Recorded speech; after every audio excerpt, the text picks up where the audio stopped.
So, a little bit about me. I am originally from a place called Garnerville, New York. This is my sixth year at UNI.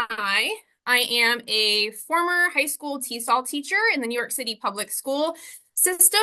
I spend my time outside of work doing a few things, mostly being disappointed by the New York Yankees, waiting for Halloween, learning how to bake bread, and being bossed around by my small dog who you see on the right-hand side of my screen here. That's Louise, who is perfect. We do sometimes like to wear matching outfits, so I just like to put that out there so you all can sort of decide for yourselves how seriously you want to take me here today. You know, transparency is good. So, I just want to briefly define the scope of my practice and be really clear about what I can and cannot speak to here today. So, although I am a former high school TESOL teacher, it is not my academic area of expertise. So my academic research focus is philosophy of educational technology. So I think about questions such as, how does technology shape the way we think about teaching and learning? What kind of ideologies or hidden messages does technology smuggle into our practice, and things like that. So as such, my approach here today will be to bridge my current research on educational technology with my prior experiences as a TESOL teacher to sort of give you an idea of how I would have utilized generative AI if it had been available to me when I was in the classroom over 10 years ago.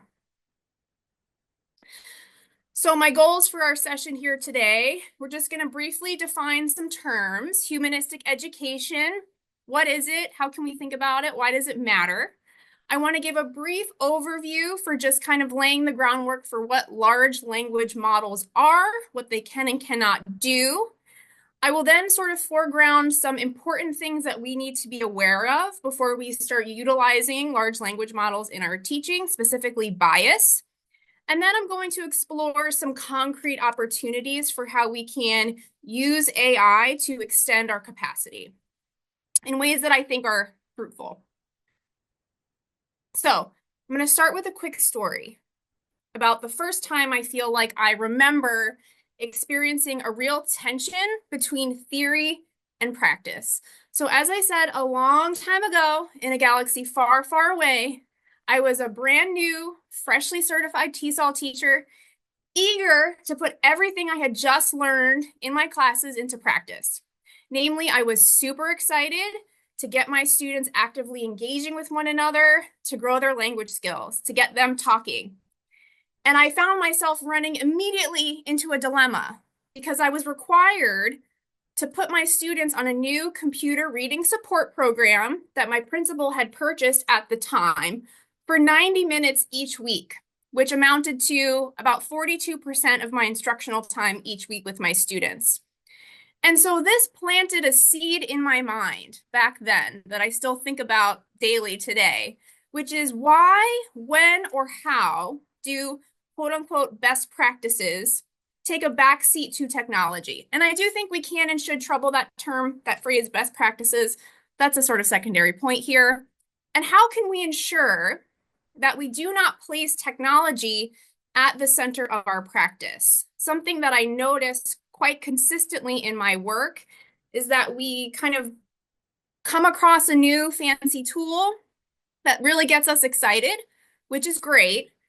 However, there becomes a temptation to sort of start with the tool, put the technology at the center, and then build what we're doing around the tool, rather than starting with the purpose of what we're trying to achieve and considering, does technology support that aim, right? And so how can we kind of be mindful of not putting technology at the center of what we're doing, which as generative AI becomes more widespread, that temptation is really there.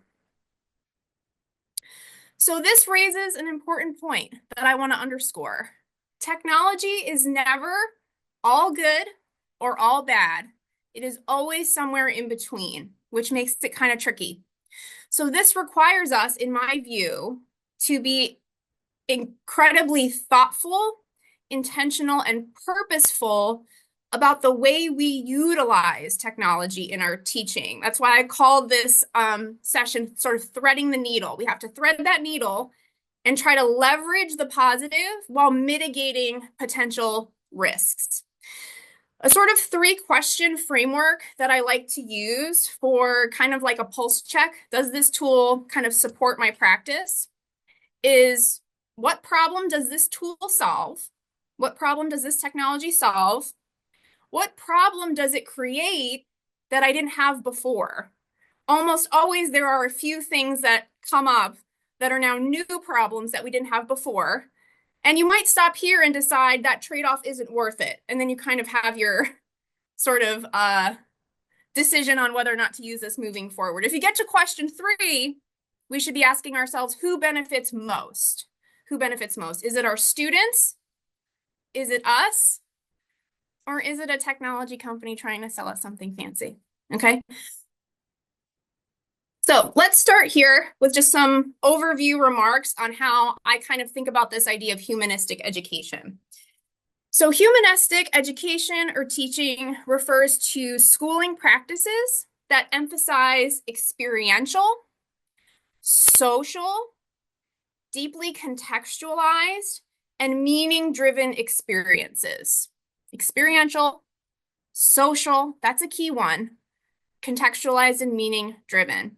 So I would say that in our current educational climate, which has a focus on, I think, a few key things that we can sort of point to, things like standardization, things like testing, things like efficiency in all that we do, that sort of speed. We feel like we're constantly going. We have little or less time to reflect or to refine. These elements can often undermine the aims of humanistic education that requires us to be really putting at the forefront this reminder constantly that this is a human enterprise. This is a human endeavor. My sort of concern is that the emergence of Gen AI can exacerbate this dilemma. Some things that I have observed in the past few years is that with the emergence of AI, we are encouraged or maybe tempted to do things more quickly, more efficiently, or use AI to speed up processes that either are inherently messy, complex, and inefficient, or that maybe should remain messy, complex, and inefficient.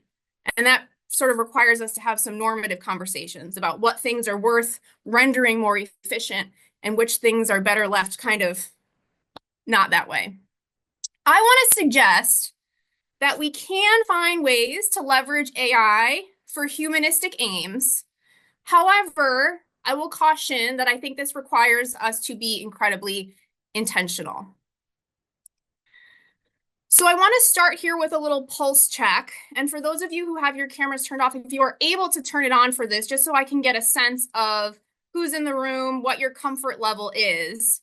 So just to sort of get a feel for where everyone's at in here, your comfort level using AI to support your teaching. Thumbs up would be I'm a pro. Middle thumb is I've tried it out, but I need more support. Thumbs down is help, I don't know where to start.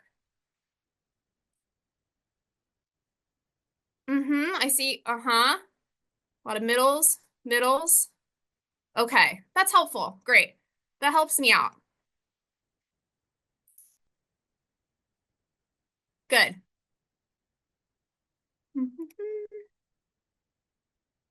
So I saw some middle and some thumbs down. So I think this will be helpful for my middle and thumbs down friends in particular. So when I use the phrase generative AI, or when anyone uses the phrase generative AI, they are talking about this suite or this type of technology that's called large language models, or you'll see it abbreviated as LLMs. Now, how do these things work? And some examples of large language models are ChatGPT, we have our Claude, we have our Gemini, and there are a whole host of others. So how do these things work?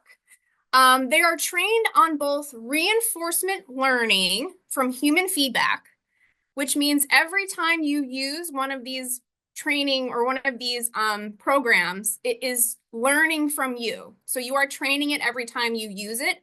This is just something to be aware of. If, for example, you have a real sort of like aversion slash like I would under a rational principled stance against doing that, right? So just be aware that you are training it when you're using it, so we can have an idea of informed consent there when we're sort of using these models. And the other way that it works is that it scrapes all sorts of text from the internet. All sorts of text from the internet. Woo! Would we endorse everything on the internet? I mean, I have some notes about the content of the internet these days, right? And so we should be aware of that. So they scrape all this content from the internet. They learn, quote unquote, and that's problematic, but they become more sophisticated, I guess, with how we interact with them as we train them. And they produce text, or they quote unquote speak by algorithmically predicting the most likely next word in a chain. So really what they are doing, it is using complicated math to arrange words in the order that they have most often appeared before. So in that way, if I really want to be picky, I would say that even the phrase generative AI is a little misleading, because what they're actually doing is creating a composite or a collage of language that has typically been grouped together in the past. So even the phrase generative implies that it's creating something entirely new, and I think that's a little misleading. So I just wanted to put that out there. Additionally, I think the phrase artificial intelligence itself then is also a bit misleading. We have to remember or keep in mind that these programs do not know anything, okay? And they often make mistakes. The more you know about a topic, from my perspective, the more useful these tools are. The more you know, the more useful they are. Why is that? Because if I feel like I'm an expert on a topic and I'm maybe using my artificial intelligence chatbot to sort of assist me and maybe stepping up my practice or giving a lesson plan a facelift or something like that. If I'm an expert in that, I can identify the nuanced mistakes that might be in there. I can identify what I might need to adjust or change, right? So that's why I think these can be a little tricky, because it really requires you to have some robust background knowledge when you're interacting with these models. Lastly, I just want to note that AI has been embedded into educational software for quite some time. So for example, many programs that might be referred to as adaptive learning technologies. So any program that, for example, adjusts the speed of content delivery. So a student is going along and they're doing really well, the program might speed up the sort of delivery of the content or sophistication of the content. If they're having some challenges, it might pull back and slow down and simplify. Now, these software programs are often pitched as personalizing learning. I, again, think that's a little misleading, because really what it's doing is adjusting the speed of a pre-canned curriculum in most cases. So just that's something to keep in mind.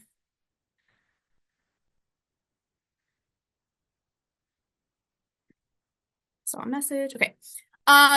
For the purposes of today, I've kind of given you some screenshots of things that I've done for sort of example purposes. All of the examples for today I used with ChatGPT, but I encourage you, if this is something that interests you, to play around with all of the other models, as they all have some sort of unique characteristics. Okay, bias in training data. So as we just reminded ourselves, LLMs are trained by scraping language from the open internet. Here's the problem with that. The internet is overwhelmingly Anglophone. Over 50% of the training data for large language models is in English.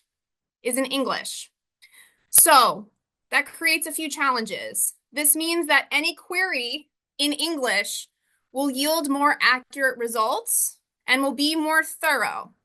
If you were to put a query in French, for example, it might say something like, I don't have updated data on that, or it might give you some sort of error message, or it might just be a very different quality of a response that you would get if you typed in the same query in English. It also means that any plagiarism detector because they use similar underlying technology, any plagiarism detector will disproportionately flag the writing of non-native English speakers as plagiarized. So this is something to keep in mind, especially as we're getting into like older grades and students are maybe submitting things and there's some sort of plagiarism detector built in. We want to be aware of that. And we want to make sure we educate our colleagues on that so that we can advocate for our TESOL students on this point in particular. Additionally, I will note there is no reliable AI detector on the market. So while we have a lot of plagiarism detectors, and these, I will remind you, can be very flawed, there is no reliable AI detector on the market. So a detector that can determine whether or not a piece of writing that a student has submitted, if you're doing it online or like on an online platform, there's no reliable tool to detect whether or not that was created by AI. There are a lot of companies that will maybe try to say that their product can do that. To my knowledge at this point, that is not possible. So something just to keep in mind. Okay, so some fun stuff. Let's look at some examples of bias that I just talked about. So you see 6 images on your screen here. I did this in January of 2025, so just a few months ago. And I instructed ChatGPT 4.0 to render me an image of a college professor. Let's just take a look at these images. Feel free to unmute your camera. What do you notice about these images?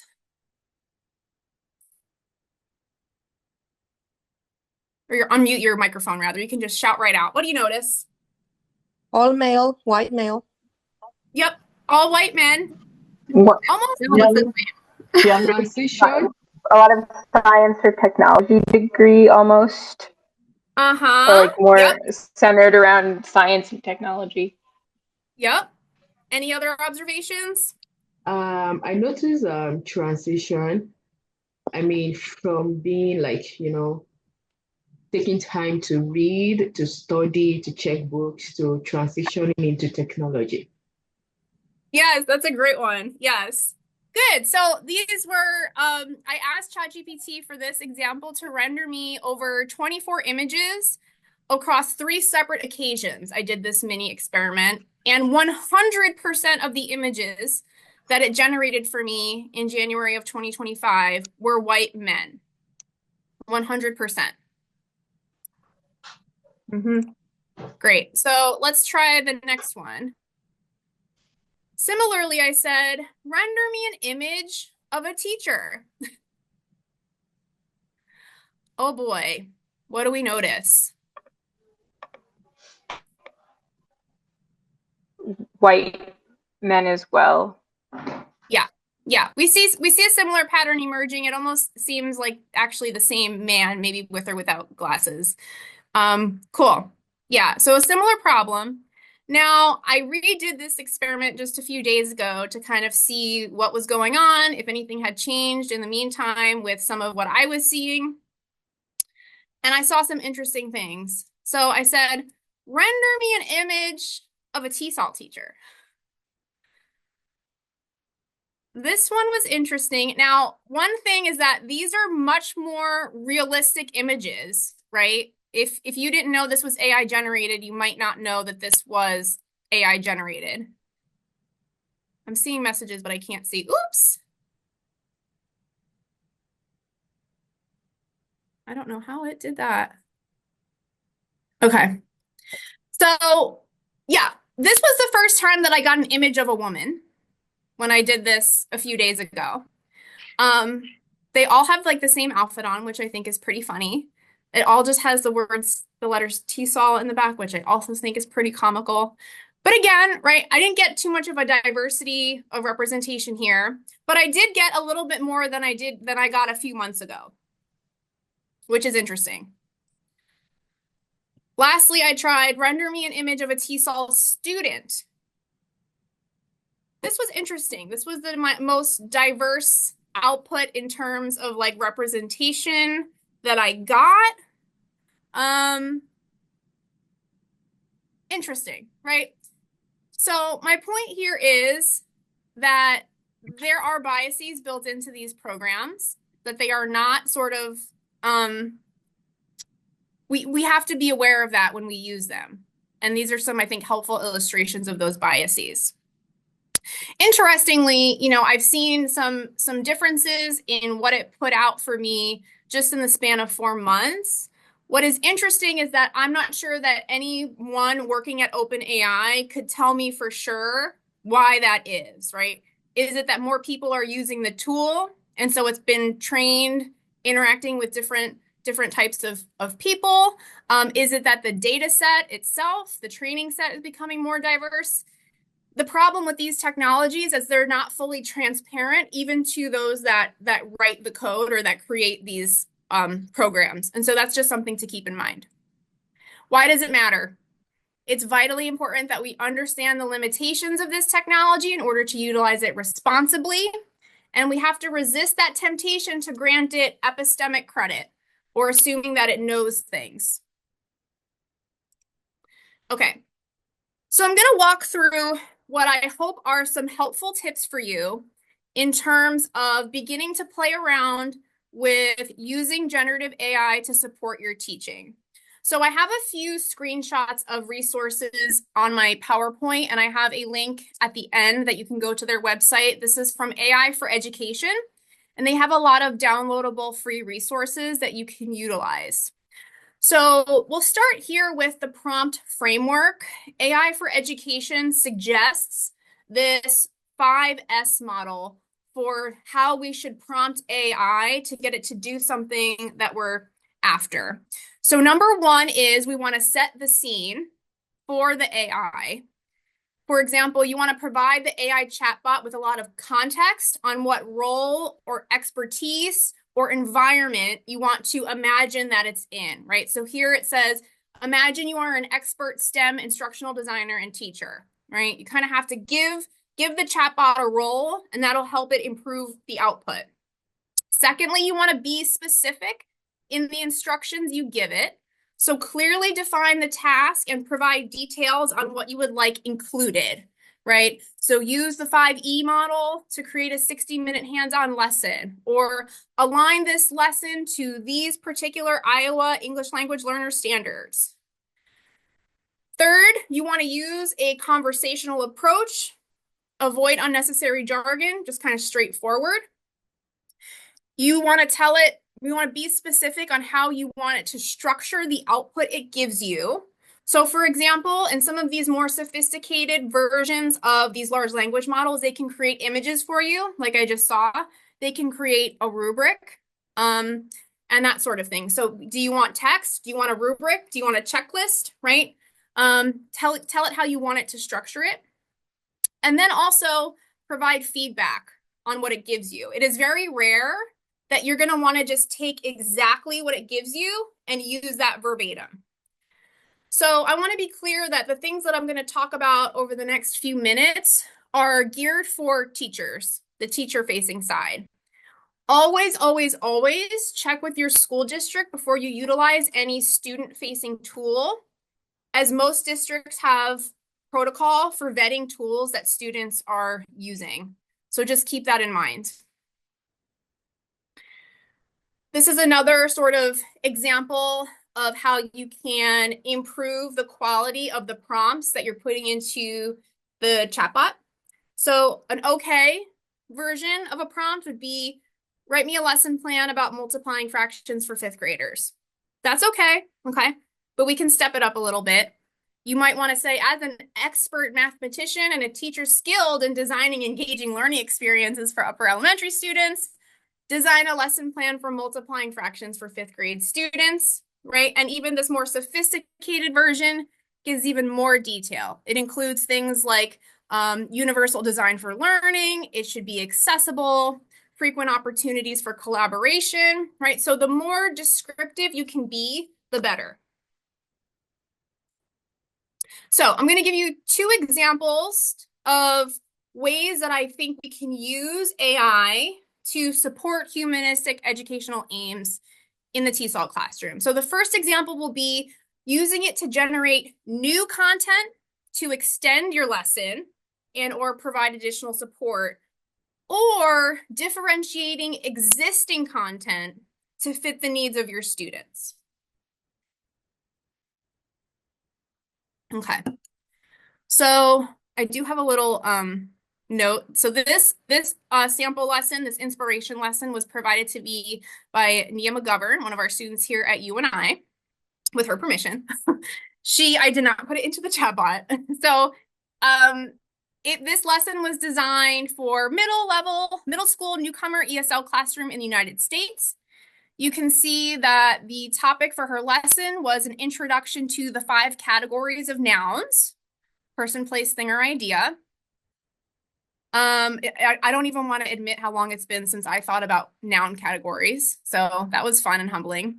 Lesson objective, right? After completing the lesson, students will be able to list the 5 categories of nouns, provide some real world examples. Then the second lesson objective that she had listed was create a simple short story using at least 2 nouns from each category. Okay, cool.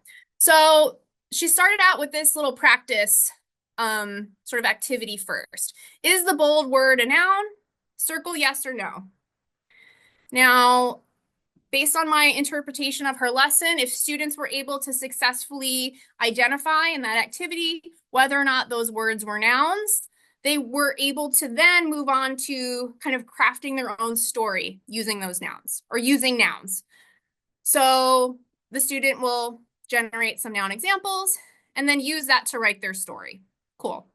So how might I use AI in this scenario? Well, let's say I have a student that after today's lesson, I confusingly named the student Nia. Okay, my bad. Nia also gave me the lesson.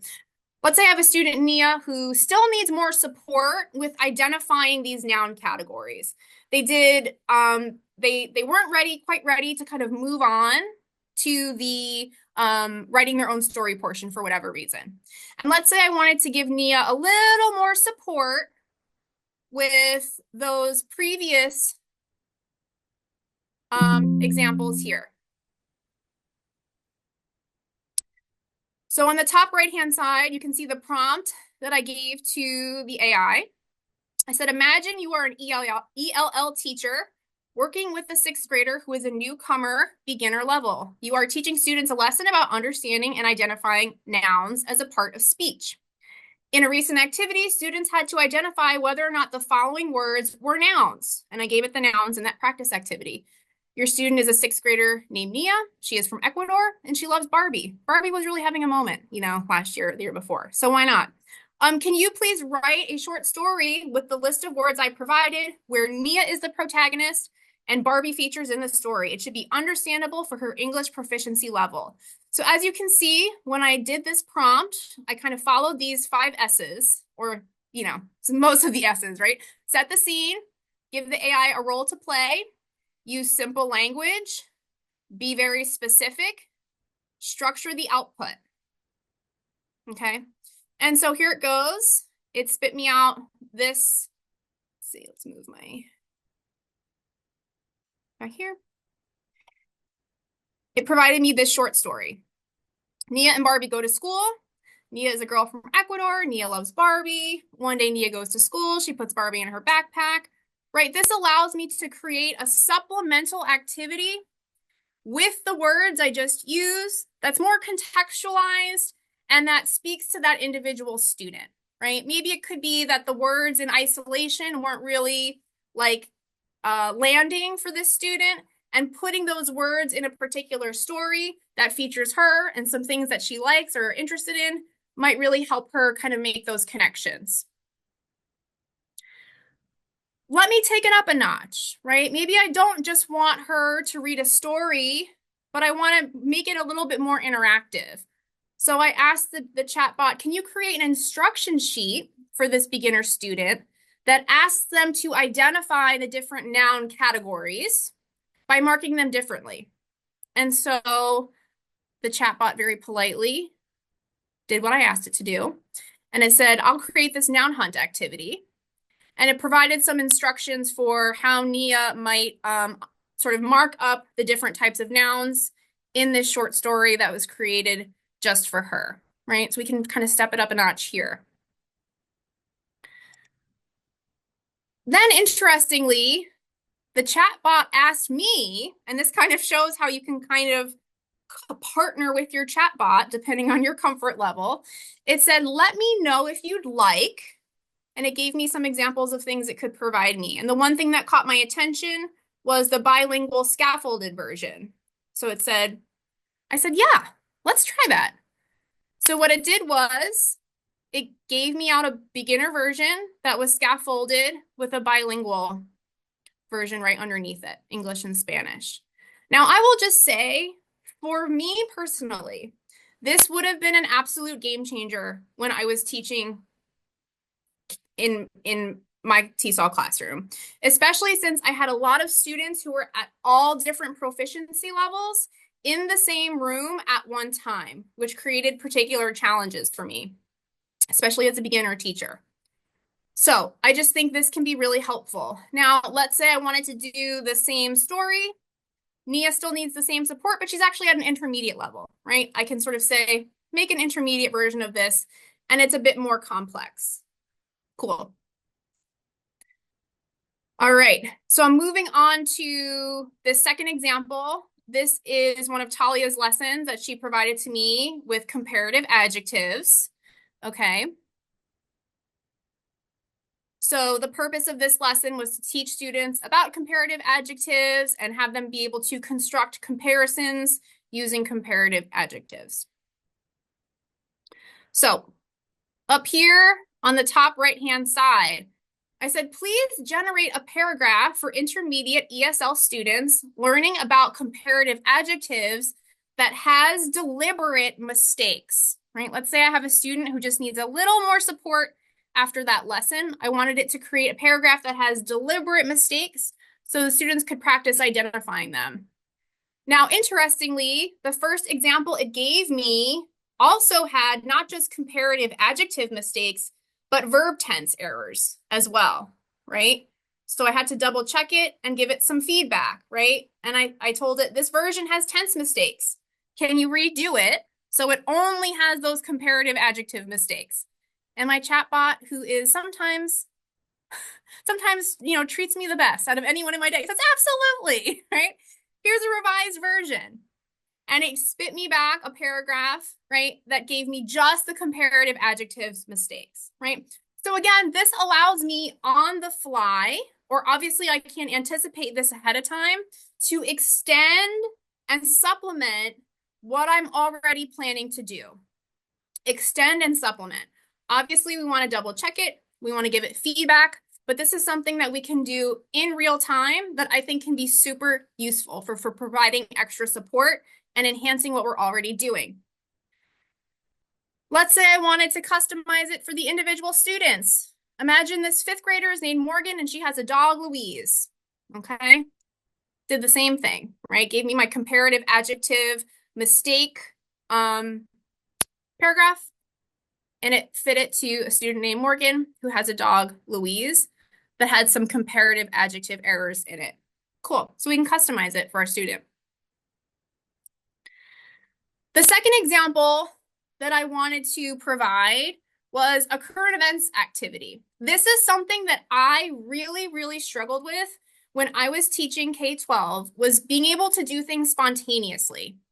Because I had students at all different proficiency levels in the same room at once, it was really challenging to just sort of do something on the fly because I would have to prepare ahead of time to make sure I was differentiating my materials for all of my students. Now I can do that much more quickly, and that allows me to be more spontaneous, to adapt to my students' needs, and to provide them with like real-time things that are interesting in the moment, right? So I was thinking something that I wasn't able to do very often, current events activity, right? Most of the current events kind of materials that are publicly available, right, are written at a level that is likely too challenging or would have been too challenging for my high school sort of beginner students, right? So for example, I used this recent current event, the earthquakes that happened in Burma, Myanmar last week. And I found a news article that spoke to this current event. And I put the link to the article in the chat bot, and it spit me out a few things. Now, interestingly, as I was going through this particular example, I thought to myself, ooh, all of these news articles are using Myanmar rather than Burma. And I was like, oh, that also introduces an opportunity to discuss some of the historical, political, social context of why this country can be referred to as both Myanmar and Burma, right? And that this is a contested thing. So what I did was I put this into the chat bot. Can you adjust the language of this article so that it would be accessible for a 6th grade intermediate English language learner? And it said, absolutely. Here's a simplified version. So it gave me an intermediate version of this current events article, right? That I think was like BBC News originally. It gave it to me in an intermediate version. And then it also gave it to me in a beginner bilingual English-Spanish version. So now I'm able to do something on the, I would not have been able to do this, do something on the fly that gets students talking about a current event with things that are differentiated for them in the moment. And we can have all these students more or less on the same page talking to one another about, this is really exciting to me. I also learned when I was sitting in on Dr. Phones' class last semester, watching some of her fabulous student presentations about all of the different language diversity that we have, especially in our Storm Lake school district. And I was like, let's do some other languages. What else do you got, ChatGPT? And it was able to give me some bilingual versions in Lao, in Hmong, right? Things that would have been impossible for me to do.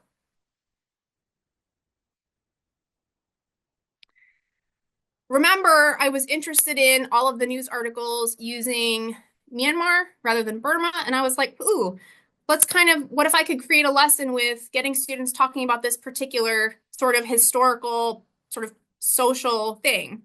So I said, imagine you are creating a lesson for beginner ESL students at the middle school level. Create a short reading about the historical context surrounding the changing of the name from Burma to Myanmar that is age appropriate. Create a reading for the beginner level and the intermediate level. Include brief reflection questions for each version. And then it went ahead and did that for me.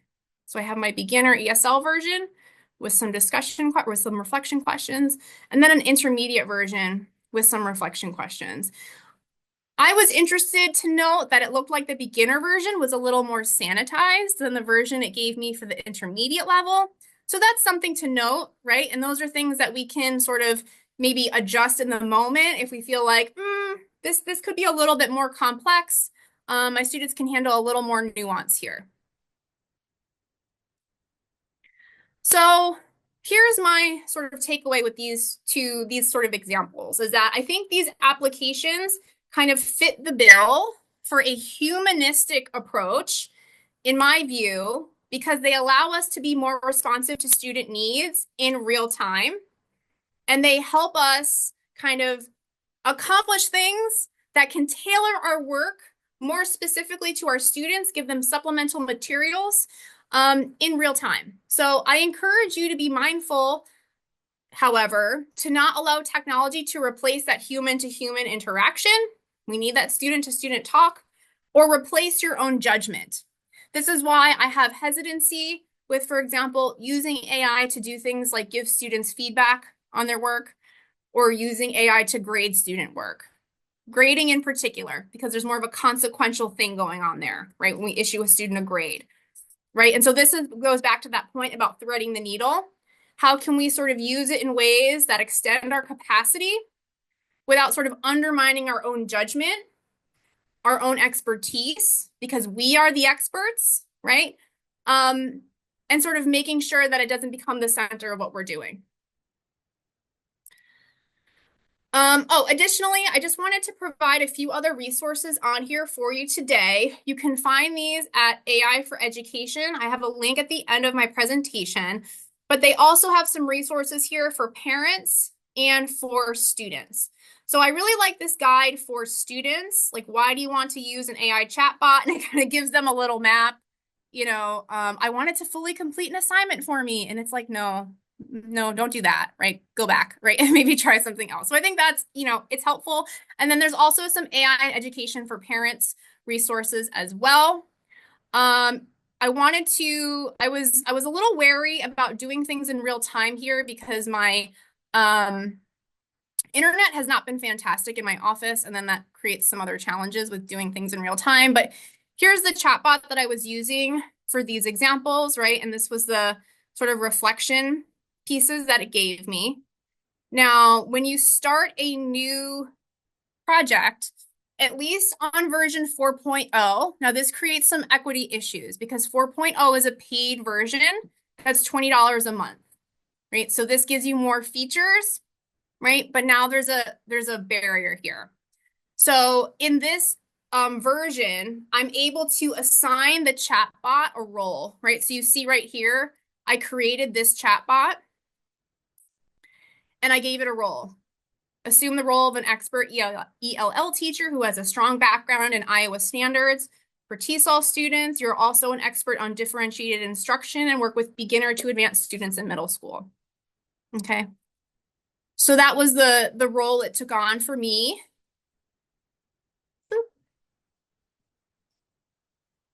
Now, let's say I have this 2-point reflection activity, the reading on the current events with the reflection. Let's say I want it to create a rubric for me, prioritizing Iowa ELL standards. And let's just see what it gives us today.